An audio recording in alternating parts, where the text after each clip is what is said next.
I'm at McDonald's, right? It's about 8:30 in the morning. It's busy as hell back there.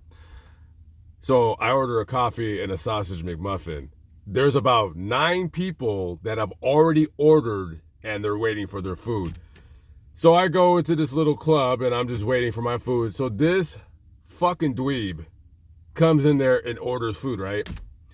And the guy is really busy right there. So he's like calling out the order, exactly what they order. He's like, hey, blah, blah, blah, yada, yada, yada, and blah, blah, blah. And like this white guy comes rushing with his receipt, like looking at what he ordered.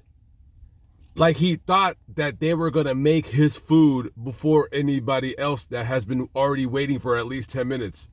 What the fuck is wrong with you? Fucking idiot. God. Oh, is that my order? Fucking moron. Anyways,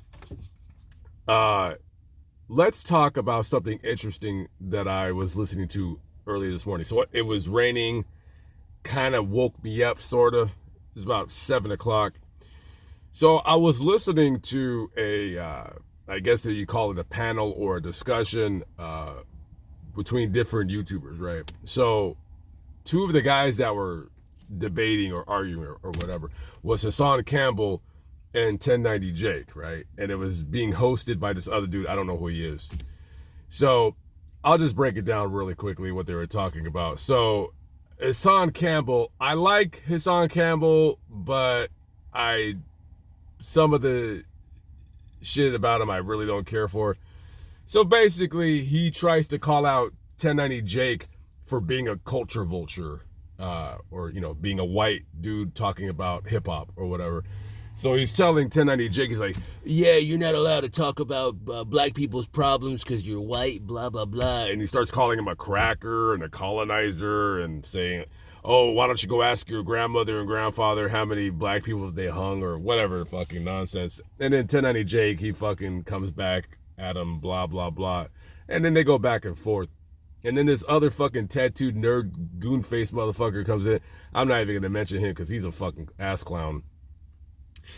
So I'm listening to it, right? And I'm like, dude, anytime you bring up racist shit during a debate, you already lost. That's it. You already lost.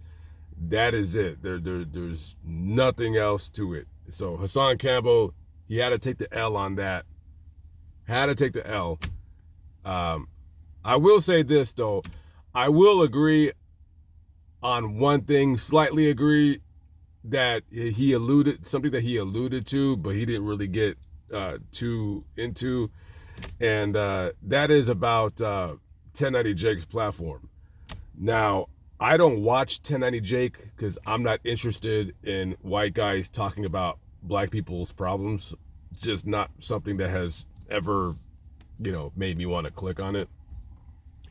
But he starts talking about how, white people this, white people that, and I don't agree with that. You could talk about whatever the fuck you want to talk about. That's it. But he did allude to the fact that white vloggers on YouTube are more popular than black vloggers on YouTube when it comes to hip hop. And that is very, very true. And more people watch white vloggers talking about hip hop than black vloggers. And the reason why is because there's more white people watching YouTube than black people, right? So you have 1090 Jake, Adam 22, you have Vlad TV. I know there's other white vloggers. They're not as big as they are, but they still have a large following. And when it comes down to it, at the end of the day, white people rather watch white people, and there's nothing wrong with it.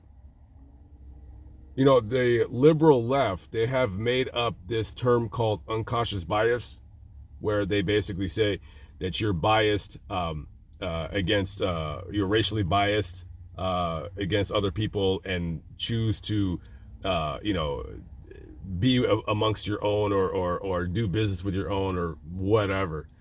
And that term that they came up with, I actually agree. I actually believe that there is what they call unconscious bias, but I don't call it unconscious bias. I call it tribalism. We want to be around our own kind, and there's nothing wrong with it. And a lot of black liberals, they fail to realize that they suffer from the same thing too, and everybody does. You don't get somebody from Russia wanting to move into an Italian neighborhood. No, they'll live in a Russian community. That's how it's always been. And most of 1090 Jake's subscribers, it's easy. I don't even need to see his stats or anything. Most of his followers are white guys between the ages of 13 and 24. Yeah. Do black people watch 1090 Jake? Yeah, but not a lot. I don't believe black people flock to white vloggers. It's just not a thing. Somebody had said in that panel, they were like, like black people fuck with 1090 heavy. I don't believe that at all. I don't believe it, but maybe that's just me. And it's not me. It's not me being a hater. I'm not being a hater at all. I just, it's kind of like the whole thing with Eminem. How Eminem's like super popular. He's like Mr. Madonna. Black people don't really fuck with Eminem. They don't really listen to Eminem. I'm 43 years old. Only one time ever in my life I heard a black dude listening to Eminem. And I even told him, I had to stop him. I said, you are the first black guy I've ever heard listen to Eminem. Swear to God, he was like busting out laughing. He's like, yeah, we just laughing, talking, whatever. But this is how it is. Like, black people rather listen to black people. They rather listen to black YouTube. Ain't nobody black going to 1090 Jake's channel. It's like, oh, what are you talking about today? They don't do that shit. Just like white people, you're not really gonna get a lot of white people going to go listen to a popular black YouTuber. Like I think DJ Academics. I think a lot more white people probably listen to him than black, even though he's black. It's just people like to listen to people of the same race. You know what I mean? And as for Hassan Campbell alluding to the fact that it's wrong for 1090 Jake to make money or to monetize off of black people's suffering or pain, hey, if you put your business out there, anybody and everybody should be able to speak about it. Fuck all that, like, oh, hip-hop's for black people. Let me tell you something. If it wasn't for white people, nobody in hip-hop would be making any money. Shit, go look at a Lil Wayne concert or a Jay-Z concert. Go look at all the faces in the audience. They're all white. White people are the ones that are paying for the concert tickets. They're the ones that buy whatever stupid merch or crap they're selling at their dumbass concerts. You know what I mean? If it wasn't for white people, hip hop would be dead. So, black people should, a lot of the rappers, they should really thank white people for keeping hip hop, what it is. Because if it wasn't for them, then, But that's really what I think about the whole encounter. All right, catch up with y'all later. Have a good one. Peace out.